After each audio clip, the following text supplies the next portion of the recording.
What's going on, guys? This is Chris with Azrael's Pit Barbecue, and in this video we are cooking beef ribs. Now I know we've done beef ribs before, but those were beef back ribs, and today we are doing chuck short ribs.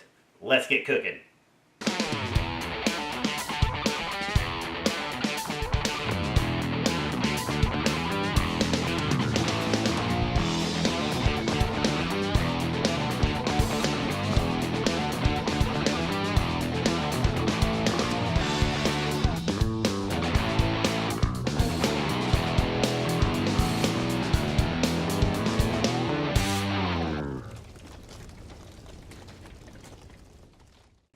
Man, I love beef ribs, and it's not something you see down here in the South that often, being that it is pork country. However, whenever I get my hands on them, I definitely love cooking them. And a lot of times I'll do beef back ribs because they're quick and easy, and there's a lot of fun gnawing on those bones. But today we are doing chuck short ribs. They're going to be a bit different, they're thicker, but I'm going to cook them just like I do any other big piece of meat, low and slow and on a hickory wood fire.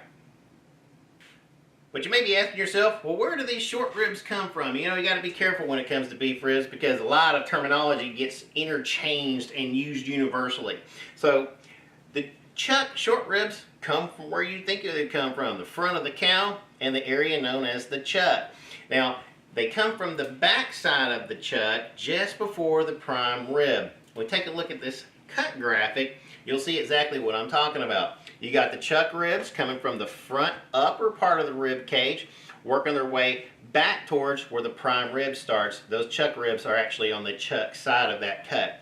Those back ribs that we talked about, and we've done a video on, actually come from over the prime rib area and the upper ribs, and it actually was what the meat was, the rib cage, over what you would consider your rib eye and your prime rib.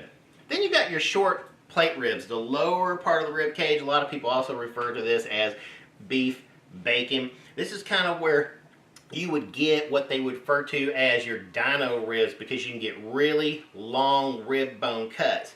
And all three of these rib types are different, and you can cook them kind of the same, but they're all going to have their own considerations. And a lot of times when you hear about short ribs, or you go do research on short ribs, they're all being braised in an oven. Well, we're not doing that today. We're cooking them on the pit, low and slow. So let's get to looking at these ribs. Alright guys, I got two 4-bone slabs of chuck ribs. Check that out. Nice big bones. Got a little bit of fat here. Maybe look at the other side. Look at that. Isn't that pretty? Now, we're going to have to trim off this fat, and I've got a lot of silver skin on this one I need to get rid of. Again, bit of a fat cap here. I want to be really careful about how I trim that because I don't want a big scoop in. But look at this side. So the first thing I need to do is trim these out, get that silver skin out of my way.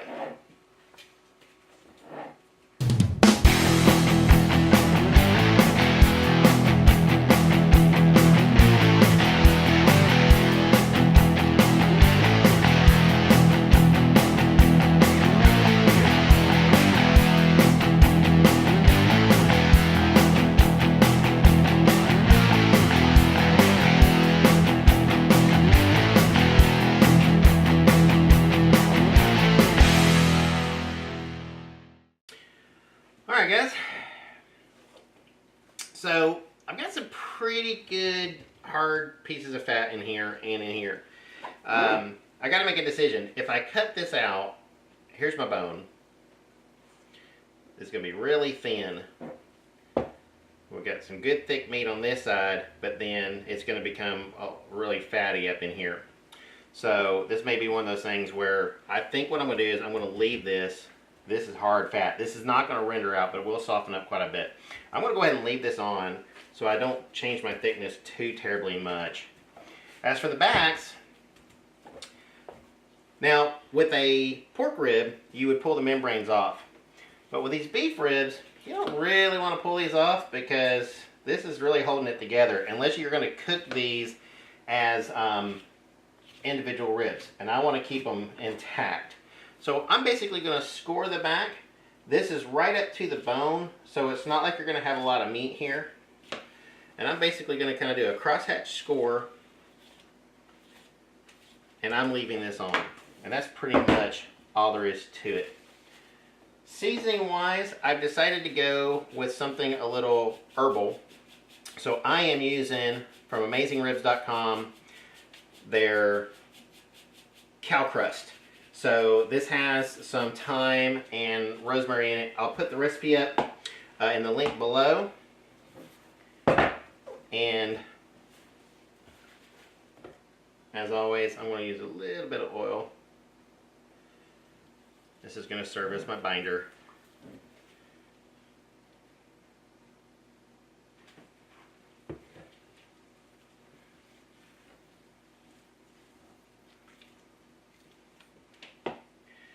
And I'm going to go ahead and put a little bit on the back. This isn't going to season anything. It's not really going anywhere, but just going to give them a light dusting on the back. Not much.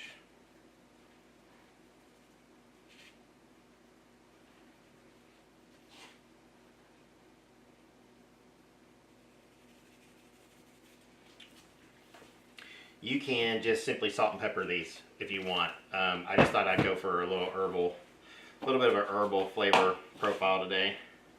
Also, you'll notice if you do use this cow crust, there's no salt in the rub. The intention is that you're going to dry brine whatever you're cooking ahead of time. I do have salt in this one. I did not dry brine these.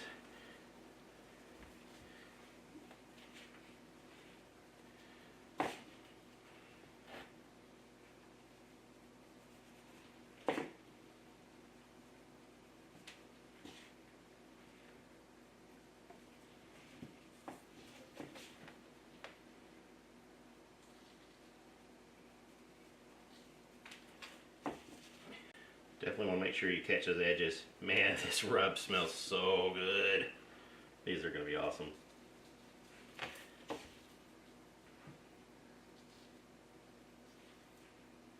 Alright, I'm going to let these hang out on the board. I'm going to go fire up a pit.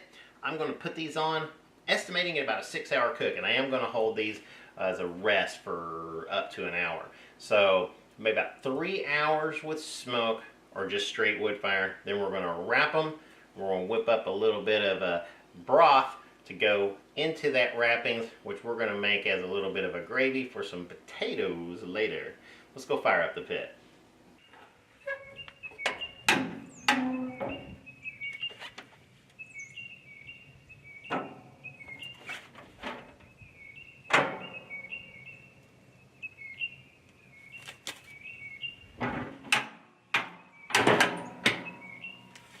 Alright guys, got our ribs on.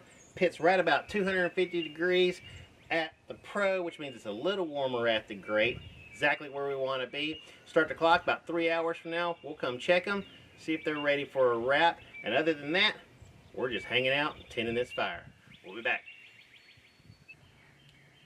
Alright guys, it has been 3 hours. I hope you can see this. Check this out.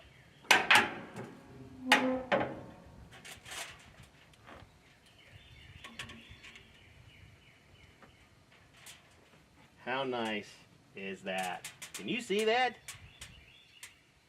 And we're going to wrap these up. And I'm going to actually do something a little different here because I want to make a gravy for some potatoes. So I'm going to throw some onions in my pan, in my tin foil. I'm going to wrap these on.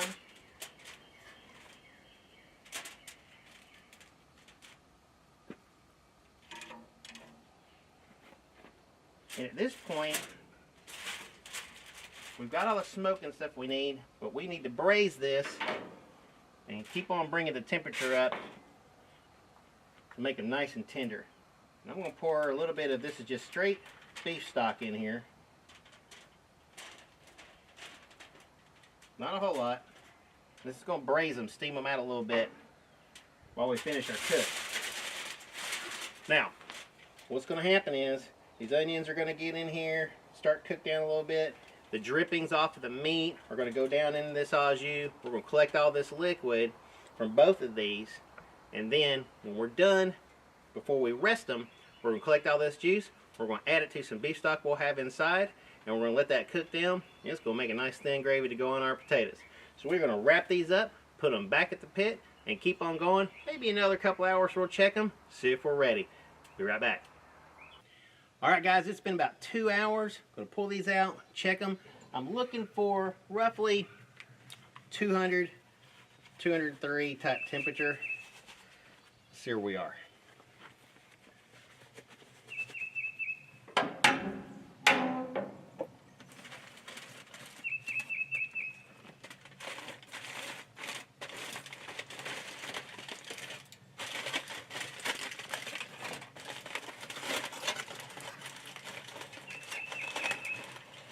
Boy, look at that. Can you see that? Lots of drawback on them bones. A lot of drawback. Oh, those are done. Oh yeah. Oh, these are so done. Like butter. Alright guys, these ribs are done. They are going to be super tender. We're going to take them in. We're going to drain the juices off into them. Into our au jus we got on the stove that we're going to use for a nice thin gravy for our potatoes. And we're going to wrap them back up, put them in our cooler, let them rest for about 45 minutes to an hour. Then we're going to take them out, give them a cut, and we're going to be ready to have some dinner. See you in just a few minutes. Alright guys, the ribs are done. Let's take a look at what we got going on here.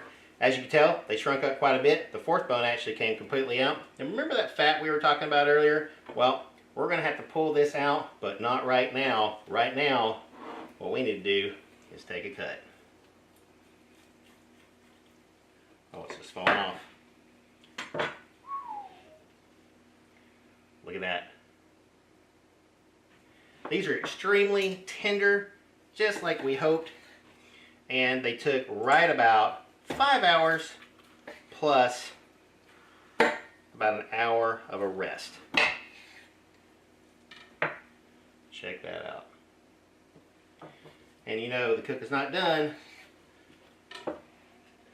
until we get our taste.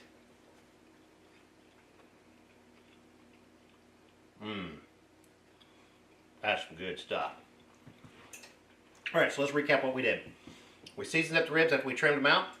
3 hours on a hickory fire. Then we wrapped them, put a little bit of beef stock to make an au jus, which we have on the stove now, to go for a gravy.